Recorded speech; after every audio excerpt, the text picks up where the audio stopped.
मौसम है और बुजुर्ग ट्रेन में बैठ गया, टिकट ले लिया उन्होंने, अकेले बैठे हैं महाराज।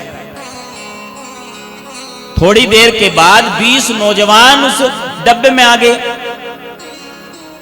ट्रेन चल पड़ी और लड़के हैं ना, लड़के तो साहब ऐसे ही होते हैं। देखो लड़के उसे कहते जो लड़के करे काम, माँ के साथ लड़ रहा है, बाप के साथ भी लड़ रहा है, भाई के साथ बहन के साथ लड़ ही रहा है लड़का, उसको कहते हैं। इसका नाम वैसे है नौजवान, और नौजवान होता है नौ के पहाड़े की तरह। आपने सुना होगा बचपन में, हमने भी रट्टा मारा खूब, नौ एकम नौ, ए नौ है ना, 9 दूनी 18, 1 और 8, 9 9 3 27, 2 और 7, 9 9 चौक 36, 3 6, 9 9 5 45, 4 5 9 9 6 54, 5 4 9 9 7 63, 6 3 9 9 8 72, 7 2 9 9 9 81, 8 1 9 9 2 90, 9 और 0 9 9 पूर्णांक है। 9 के बाद जो है क्या होता है, अंक नहीं, फिर संख्या बढ़ने लगते, फिर दहाई शुरू हो जाती है, यानी अंक नहीं रहते।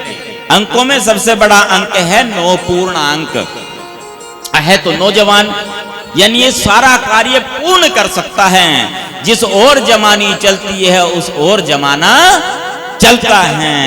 पर इसे अपनी कीमत का तो पता नहीं, ये व्यसनों में उलझ गया, पतलून ढीली हो गई, बेल्ट बांधकर भी नीचे खिसक गई, पता चला तंबाकू दबा रखा है मुंह में। पार्टी में गया, भाई कहने लगे बियर का एक पैग लगा ले, शराब तो होती नहीं है। ये व्यसन चल रहे हैं। नजर टेढ़ी हो रही है, तिरछी हो रही है, बहन इसकी नहीं मेरी है, मेरी नहीं इसकी है, इसकी ये है, इसकी वो है। बहन बेटियों की तरफ कुदृष्टि डाल रहे हैं, व्यसनों में फंसे पड़े हैं। कहां के नौजवान रह गए? क्या देश की रक्षा करेंगे? कल यदि धर्म ध्वजा को उठाने की बात आए, धर्म ध्वजा को लेकर के चलने की बारी आए, उस समय क्या ये ठहर पाएंगे? क्या स्थिर रह पाएंगे? नहीं रह पाएंगे। ओ नौजवान, क्या वो लड़के ट्रेन में बैठ गए, 20 बूढ़ा एक है और 20 है जवान। एक कहने लगा जी मजा नहीं आ रहा, बिल्कुल बोर हो रहे हैं। बोर क्यों होंगे भाई? जिसके अंदर सामाजिकता नहीं है, व्यवहारिकता नहीं है, गुरु का ज्ञान नहीं है, वो बोर होगा। जो गुरु के रंग में सराबोर नहीं हुआ है, बोर होगा वो बिल्कुल। और जो गुरु के रंग में रंगा है, उसे चाहे अकेले को बैठा दो, बोर नहीं हो सकता है कभी भी। बोर हो रहे हैं जी, अब क्या करें? दूसरे ने कहा अच्छा जरा सी देर में बोरियत खत्म हो जाएगी, चैन खींच दो, बोरियत खत्म हो जाएगी, मजा आ जाएगा। बिल्कुल चलती ट्रेन की चैन खींचना अच्छा, मनोविनोद के लिए, अपना मनोरंजन करने के लिए। बूढ़ा बेचारा सुन रहा है बैठ करके उनकी करतूत को। तीसरा लड़का कहता है वो देखो क्या लिखा है, पकड़े जाने पर 500 रुपए जुर्माना, 6 महीने की कैद अथवा दोनों। एक और होशियार सता उनमें कहने लगा अच्छा एक काम करो भाई, 20 है ना, 100 रुपया इकट्ठा करो फटाफट। 100 रुपया इकट्ठा किया, कितने हो गए? 2000। 500 रुपया जुर्माना दे देंगे, 1500 में पार्टी चलेगी अपना, और क्या मजा आ जाएगा, बोरियत खत्म हो जाएगी। एक उनसे भी ज्यादा होशियार था, जैसा भाई दाढ़ी वाला बैठा, कहने लगा हमारा 1 रुपया भी नहीं लगेगा, 2 के 2000 में पार्टी करेंगे। बुढ़े का नाम ले देंगे, चैन इसने खींची और बूढ़ा हाथ जोड़े, बेटा मैं तुम्हारे बाप की उम्र का हूं, मैं तुम्हारे दादा की उम्र का हूं, रहने दो। कहने लगे देखो मजा आने लगा ना, खींचो भाई चैन खींचो।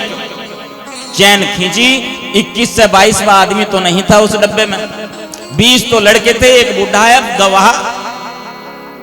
क्या करे मामला? जांच अधिकारी पहुंचे और आकर के पूछा भाई चैन किसने खींचे? 20 के 20 का इशारा बुढ़े की तरफ। अब क्या करे बुजुर्ग? उन्होंने ये नहीं पूछा कि ताऊ तुमने चैन खींची या नहीं खींची, पूछते तुमने चैन क्यों खींची ये बताओ ताऊ जी। अब बुजुर्ग है, जीवन का अनुभव है, और जब जीवन का अनुभव है तो कहने लगे क्या करूं बेटा, मैं तकलीफ में था, मैं परेशानी में था, इस वजह से चैन खींचनी पड़ी। पूछो मत, बड़ी परेशानी थी। क्या परेशानी थी ताऊ जी बता तो दो। परेशानी ये होती बेटा, मेरे पास 2000 रुपए थे, 100 के 20 नोट, और इन लड़कों ने छीन लिए, मुझे मजबूरी में चैन खींचनी पड़ी।